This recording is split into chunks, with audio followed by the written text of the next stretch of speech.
কোনো অসুবিধা নাই। খোবাইবকে প্রশ্ন করা হলে, খোবাইব তুমি কি চাও? কাফের বেঈমানরা যখন প্রশ্ন করলো, খোবাইব তুমি কি চাও? কিছুক্ষণ পরে তোমাকে দুনিয়া থেকে বিদায় করা হবে।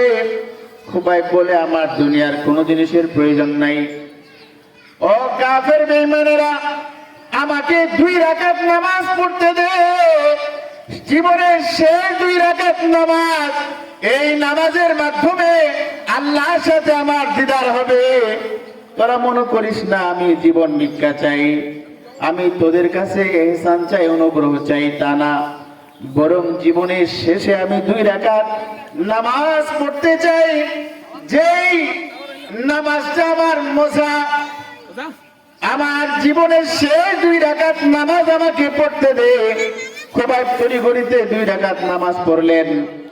নামাজ পড়ে কাফেরদের সামনে বক্তব্য দিলেন। ও কাফের বেঈমানেরা, ও কাফের বেঈমানেরা, তোরা মনে করবে খোবাইব মৃত্যুর ভয়ে নামাজকে অনেক লম্বা করেছে। তোদের এই কটাক্ষের কারণে তোরা এরকম গালমন্দ করবে, তাই তড়িঘড়িতে 2 রাকাত নামাজ পড়লাম।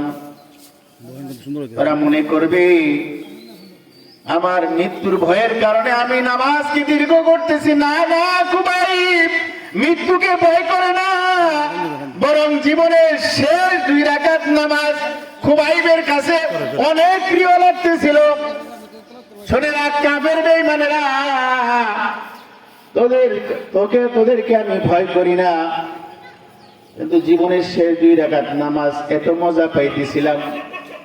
বলা উদ্দেশ্য, ঈমানওয়ালা যারা, এরা দুনিয়াতে মজা পায় না, মজা পায় আল্লাহর যত হুকুম আহকাম আছে সেইগুলোকে পালন করার মাধ্যমে। এরা মজা পায় আল্লাহর জিকিরের মাধ্যমে। তা তো মনে করছিস খোবাইব মৃত্যুর ভয়ে নামাজকে লম্বা করবে? না না, যদিও জীবনের শেষ নামাজ অনেক মজা হইতেছিল। হযরত বেলাল রাদিয়াল্লাহু তাআলা আনহুর ইতিহাস পড়বেন। বেলালকে যখন কাফের বেঈমানেরা মরুভূমিতে চিৎ করে শুয়ে দিয়ে বেলালের বুকের উপর পাথর চাপা দেওয়া হয়েছে। বলা হয়েছে, বেলাল ঈমান থেকে দূরে সরে আয়, আর তোর মুক্তির রাস্তা একদম ওপেন। তোর ঈমান থেকে ফিরে আয়, তোর মুক্তি, তুই যে মুক্তি পাবে, তোকে আজাদ করে দেওয়া হবে, তুই শুধু ঈমান থেকে ফিরে আয়। বেলাল রাদিয়াল্লাহু তাআলা আনহুর বক্তব্য হলো, ও কাফের বেঈমানেরা, তোরা যদি আমাকে এর চেয়ে কঠিন নির্যাতন করস, তাতে আমার কষ্ট হলেও রবের জিকির আমি যে মজা পাই, এই মজা তো আর কোথাও পাই না। এই কথা বলার পরে কাফেররা হযরত বেলাল রাদিয়াল্লাহু তাআলা আনহু জিহ্বায় পেরেক মারলো, জিহ্বায় পেরেক মারলো। বেলাল পরিপূর্ণভাবে আল্লাহ শব্দের উচ্চারণ করতে পারে না, তারপরে বেলাল আহাদ আহাদ শব্দ বলে। বেলাল বলে যে আমি আল্লাহর জিকিরে তো মজা পাই, যে মজা অন্যের কোনো জিনিসের মধ্যে পাই না। कल्ब जाकर दे मुझे है रोने वाली आँख दे, कल्ब जाकर दे मुझे है रोने वाली आँख दे, ताकि मैं रोता रहूं तेरे रज़ा की वास्ते। আল্লামা রুমি বলেন, আমাকে এমন একটা কলব দাও, যেই কলব দ্বারা তোমার শুধু জিকির করব, এমন 2টা চক্ষু দাও, যেই চক্ষু দ্বারা তোমার দরবারে কান্না করব। আল্লামা রুমি বলেন, কলব জাকের দে মুঝে হায় রোনে वाली आँख दे, ताकि मैं रोता रहूं तेरी रज़ा की वास्ते। ও মুসলমান, চিন্তা করো না, মৃত্যু তোমার মিন হাবলিল ওয়ারিদ, রোগের নিকটেও মৃত্যু তোমার কাছে। তারপরে কেন তোমার চিন্তা হয় না তোমাকে মরতে হবে, একথার চিন্তা কেন আসে না? কেন তুমি বুঝো না মুসলমান, তোমার দাদা মারা গেছে, তোমার বাবাও মারা গেছে, তুমিও কিছুদিন পরে চলে যাবা। তোমার এই দুনিয়ার শাহী জিন্দেগি তোমাকে সব কিছু বিচ্ছিন্ন করে এই দুনিয়ার শাহী জিন্দেগি পাড়ি দিয়ে তোমার আরেকটা জিন্দেগি আছে।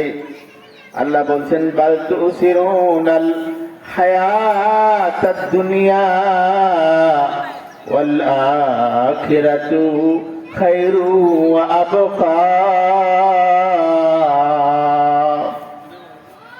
ও বন্ধু, তুমি পার্থিব জীবনকে প্রাধান্য দিয়েছ, এই দুনিয়াটা কিছুই না। কবি বলেছেন দুনিয়া কি দুসি মিস্ত্রি কাগজ ফুল হে, দেখনে মে খুশনুমা হে वो मगर कुछ भी नहीं।